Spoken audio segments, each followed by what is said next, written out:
आप सभी को जय श्री श्याम। कैसे आप सब, उम्मीद करते सब अच्छे होंगे। प्रेमियों, आज की वीडियो बहुत ही महत्वपूर्ण है कि ज्यादा पूजा पाठ करने वाले के घर में भूत प्रेत कैसे घुस जाते हैं। बहुत ही महत्वपूर्ण टॉपिक है और मेरे पास सबसे ज्यादा फोन इसी टॉपिक को लेकर आते हैं कि हम पूजा पाठ भी करते हैं लेकिन घर में गंदी शक्ति है, या फिर कि हम पूजा पाठ करते हैं घर में नुकसान हो जाता है, या फिर हम तो इतने ज्यादा पूजा पाठ करते हैं फिर भी हमारे घर में भूत प्रेत कैसे घुसे। इसी टॉपिक पर बात करेंगे। कुछ गलतियां होती हैं जो हम कर देते हैं और उन्हीं गलतियों के चलते सब कुछ तहस नहस होने लगता है। कैसे? सबसे पहली बात तो जिन लोगों ने अपने घरों में पहले पूजा नहीं की, अब किसी वीडियो को देख के या किसी भगत के पास जाके थोड़ी बहुत पूजा पाठ शुरू की है, तो देखो, जैसे एक भी घर ऐसा नहीं है पूरी दुनिया में जिस घर में, जिस परिवार में, जिस कुटुंब में, जिस रिश्तेदारी में कोई अकाल मौत ना हुई हो। कोई भी घर नहीं है, हर घर में कोई ना कोई बेमौत मरा है, मारा गया है किसी भी प्रकार से, चाहे कोई सुसाइड किया हो, कोई एक्सीडेंटल हो, किसी के द्वारा मारा गया हो, कुछ भी हो, हुआ तो है। अब वो जो जीते जी आपके घर का था उसकी उम्र तो भगवान ने 100 वर्ष लिखी थी। फॉर एग्जाम्पल 50 वर्ष की उम्र में वो मारा गया, तो बचे हुए 50 वर्ष यहीं बिताने पड़ेंगे उसको। उसके लिए वो किसी और के घर में क्यों जाएगा, वो खुद अपने ही घर में रहेगा। तो जब वो चीज अपने ही घर में आती है तो वो अपनी तृप्ति के लिए अपने ही घर के लोगों का सहारा लेती है। सौपन के माध्यम से उनको बताने की कोशिश करती है, भाई मैं हूं, मेरी या किसी दूसरे की गलती के कारण मैं मारा जा चुका हूं, अब मेरी मुक्ति करवाओ। मुक्ति का मतलब पिंडदान, तर्पण, श्राद्ध इत्यादि करवा दो मेरा, ताकि मैं इससे छुटकारा मिले और अगली योनि में मैं चला जाऊं। आते हैं वो अपनी मुक्ति के लिए, हमें परेशान करने के लिए नहीं, लेकिन हम उन संकेतों को समझ नहीं पाते और उन्हीं के चलते हम परेशान हो जाते हैं। फिर यहाँ वहां भक्तों के यहाँ चक्कर लगाते हैं, कुछ भगत बंधन लगा देते हैं घर का, शरीर का। तो कितने दिन का? हद से ज्यादा 3 महीने का, 6 महीने का, 9 महीने का, इससे ज्यादा तो नहीं लगा सकते। लेकिन इस बंधन के दौरान वो शक्ति आपसे कुपित हो जाती है, वो परेशान कर देती है। जैसे ही उसका बंधन टूटता है वो डबल स्पीड से आपके ऊपर अटैक करती है और आपको परेशान कर देती है। एक कारण है ये कि आपने अपने घर की शक्ति का, चाहे वो बेशक बुरी शक्ति हो, नेगेटिविटी है तो क्या हुआ है, तो आपके घर की, आपके खुद के घर की नेगेटिविटी को कोई देवी देवता भी नहीं हटा सकता। उसको शुद्ध करना पड़ेगा, शुद्ध करके उसको पितर रूप में मानकर या उसकी मुक्ति करवा के या उसको मोक्ष गति प्रदान करके आप उससे छुटकारा पा सकते हो। उसको बंधवा नहीं सकते, उससे छुटकारा नहीं पा सकते आप लोग। दूसरी चीज, आजकल यूट्यूब पर मेरे जैसे जीरो फेलियर लोग बहुत बैठे हैं भाई, जिन्हें ज्ञान तो कुछ है नहीं, करना कुछ है नहीं, सिर्फ व्यूज के चक्कर में मेरी तरह क्लिक बैट करते फिरते हैं वो लोग। देखा होगा आपने, मेरी हर वीडियो क्लिक बैट मिलेगी आपको। उसी प्रकार वो लोग ये मंत्र, नीचे मंत्र दे रहा हूं 24 घंटे में देवता सामने खड़ा हो जाएगा। अब वो मंत्र आप लोगों ने उठा लिया। अब फॉर एग्जाम्पल एक उदाहरण देता हूं, आपके कुल देवता है बाबा श्याम और कुल देवी है मान लो वैष्णो देवी, ठीक है, दोनों ही शुद्ध सात्विक देवता हैं। तीसरे हुए आपके पितर देवता, वो भी सात्विक है। और अब आप, मैंने यहां नीचे कोई भी मंत्र दे दिया काली माता का, कोई भी उग्र मंत्र, क्योंकि मैंने तो कोई वीडियो बनाई है काली माता की, आपने वो वीडियो उठा ली और फिर आप उस जाप पे दे माला, दे माला। अब एक बात बताओ, कोई गुरु नहीं बनाया, कोई नियम अप्लाई नहीं किया, कुछ भी नहीं किया आपने, और काली माता का आपके साथ संबंध क्या है ये तो बताओ। कुल देवता बाबा श्याम है, कुल देवी माता वैष्णो देवी है, पितर आपके कोई और है, काली माता का क्या चक्कर है भाई बीच में? साधना करने के लिए 3 देवता थोड़े थे क्या? इनकी कर लेते यार साधना, किसी चौथे व्यक्ति के पास जाने की जरूरत ही नहीं थी। हालांकि वैष्णो देवी और काली माता में फर्क नहीं है, लेकिन एक उदाहरण के तौर पे आप समझ रहे हो जो मैं समझाना चाहता हूं। कुछ लोग बोलते हैं माँ में कोई फर्क है, अरे अपनी माँ में फर्क नहीं है लेकिन दूसरे की माँ में तो फर्क है। कुल देवी को छोड़ के तुम किसी और के पास क्यों जाते हो? कुल देवी, पहले कुल देवी से कहो कि माँ आप प्रसन्न होइए, पहले उनको भोग लगाओ, उसके बाद किसी को भी लगाओ, वो खुश हो जाएंगी।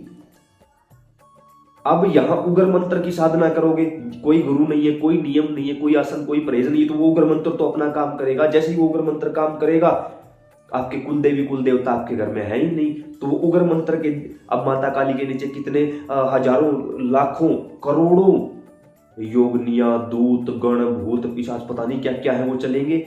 वो चलेंगे तो आपकी ही घर की शक्ति को, उग्र शक्ति को, यानी नेगेटिविटी को आगे कर देंगे। आपके ही घर की शक्ति आपका बैंड बजा देगी। ये कारण होता है। उसके बाद का कारण होता है गलत भोग देना। हमारी माता जी ने एक दिन हमें बताई ये बात, हमारे ही है कोई जानकार महिला है, माता की पूजा करती है अपने आप में, सिर्फ अपने आप में, और उसे कोई लेना देना नहीं है। कैसे करती है? एक दिन घी की जोत जलाएगी, फिर 4 दिन कोई चक्कर नहीं। क्यों? क्योंकि एक दिन में उसके घर में मान के चलो आधा किलो घी है तो आधा किलो एक ही दिन में डाल देगी। अगले हो सकता है फिर 10 दिनों तक कोई घर में जोत बत्ती नहीं, फिर कहीं से तेल मिला तो पूरी बोतल एक साथ, फिर 15 दिनों तक कुछ नहीं। एक दिन उसने क्या किया, अपनी ही उंगली पर चीरा लगाया और 11 का भोग करके उसके ऊपर खून का भोग दे दिया। कहा कि ले माता, मुझसे बड़ी कोई भक्त नहीं मिली होगी तुझे, ले भोग ले खून का। यानी कल तक जो मां के रूप में थी अब वो शक्ति रूप में चल पड़ी। क्यों? क्योंकि जब तक आप अपना भाव अर्पित करोगे तब तक वो देवता रहेगा, और जैसे ही आपने अपना किसी भी प्रकार का गंदा तामसिक भोज उसको दे दिया वो शक्ति बन जाएगा भाई। और शक्ति याद रखना सिर्फ भोग पे चलती है। अब बंदूक है, बंदूक से निकली हुई गोली ये नहीं पूछती अब मेरे हाथ में बंदूक है, ये मेरी बंदूक है। अगर कोई दूसरा उठा के मुझ पर चलाएगा तो भी वो गोली अपना काम करेगी, वो ये नहीं देखेगी कि मैं इसी के पास से तो आई हूं ना भाई। उस चीज को, उस बात से कोई लेना देना नहीं। शक्ति काम करेगी। उस महिला ने वो गलत भोग दे दिया, अपने खून का भोग दे दिया। माता जी ने घर आके मुझे ये बात बताई कि ऐसे ऐसे हुआ, मुझे उस महिला ने बताया।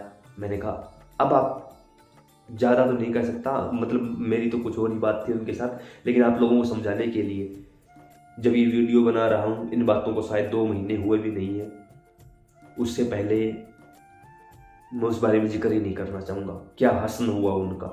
ठीक है, जो गलत भोग, खून का भोग, किसी भी मांस मदिरा का भोग, किसी भी प्रकार से अंडे का भोग देना या कोई भी गलत चीज का भोग देना हमें केवल और केवल विनाश की तरफ ले जाएगा। कुछ लोगों ने बोला कि हमारे यहाँ 5 बावरियों की सवारी चलती है, उनको अंडे का और दारू का भोग देते हैं। ना भाई, 5 बावरी है वो शुद्ध होकर चलते हैं, उग्र रूप में आते हैं, मान लिया, लेकिन क्या आप उनसे प्रार्थना करके शांत रूप में नहीं बुला सकते उनको? क्या जरूरी है शराब के ऊपर लेके आना उनको भी तो बोलो कि भाई हमारे घर में तो साग सब्जी का भी प्रबंध नहीं है मेरे, हम कैसे आपको अंडे का भोग लगाएंगे, कैसे आपको शराब दे देंगे, मांस दे देंगे। जब आप प्रार्थना करोगे ना वो मान जाएंगे, मानते ही फिर देखना आपके घर की दिशा और दशा दोनों बदल देंगे वो। जब देवता के रूप में, अपनेपन के रूप में, प्यार के रूप में उनको पूजोगे ना, फिर वो आपको नुकसान नहीं देंगे। लेकिन जब शक्ति के रूप में पूज लिया तो शक्ति भोग पर चलती है भाई। कुछ लोग बोलते हैं बाबा भैरव को भोग शराब का लगता है। ना भाई, भैरव शराब का भोग नहीं लेते।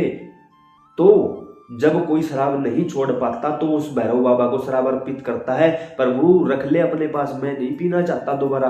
और फिर बाबा भैरव खुश होकर उस शराब को रख लेते हैं और फिर वो व्यक्ति शराब छोड़ देता है। इसका मतलब ये कहाँ हुआ कि जो नहीं पीता वो भी बाबा भैरव को भोग लगाएगा दारू का? ये गलत ज्ञान है भाई, और अधूरा ज्ञान हमेशा हानिकारक होता है, और इसी अधूरे ज्ञान के चलते आपके घर में भूत प्रेत है। अगला कारण एक और भी है कि जब हमारे ही घर में कोई नेगेटिविटी होती है, हमारे ही घर की, तो वो अपनी मुक्ति के लिए हमारे पास आती है। क्यों? सीधी सी बात है भाई, मंदिर के बाहर भिखारी बैठे रहते हैं। अब कोई फटे पुराने कपड़ों में जाएगा उसकी तरफ कोई नहीं देखेगा, लेकिन जैसे ही कोई सूट बूट में गाड़ी से उतरेगा तो भिखारी उससे ही मांगेंगे, क्योंकि उनको पता है ये दे सकता है। उसी प्रकार आपके घर की जो नेगेटिविटी है उसको ये पता है कि मेरे घर में भगवान का भजन करने वाला कोई बच्चा आया है और ये बच्चा मेरी मुक्ति करवा देगा, तो वो अपना मोक्ष करवाने के लिए, अपनी मुक्ति करवाने के लिए सिर्फ आपका सहारा लेते हैं, वो आपको नुकसान नहीं पहुंचाएंगे किसी भी प्रकार से। तो ये कुछ गिने चुने थोड़े से कारण बताए हैं मैंने, जो आप जाने अनजाने में मूर्खता गलतियां कर बैठते हो, जिनके कारण भूत प्रेत आपके घर की बैंड बजा देते हैं और वो सारा दोष फिर देवी देवताओं का हो जाता है। तो ऐसा बिल्कुल भी नहीं करना है। इस वीडियो को आपको अपने सभी रिश्तेदारों के पास, घर परिवार पड़ोसियों के पास भेजना है, ताकि वो भी ये गलती ना करें और उनका घर भी इन सब चीज़ों से बचा रहे। जय श्री श्याम।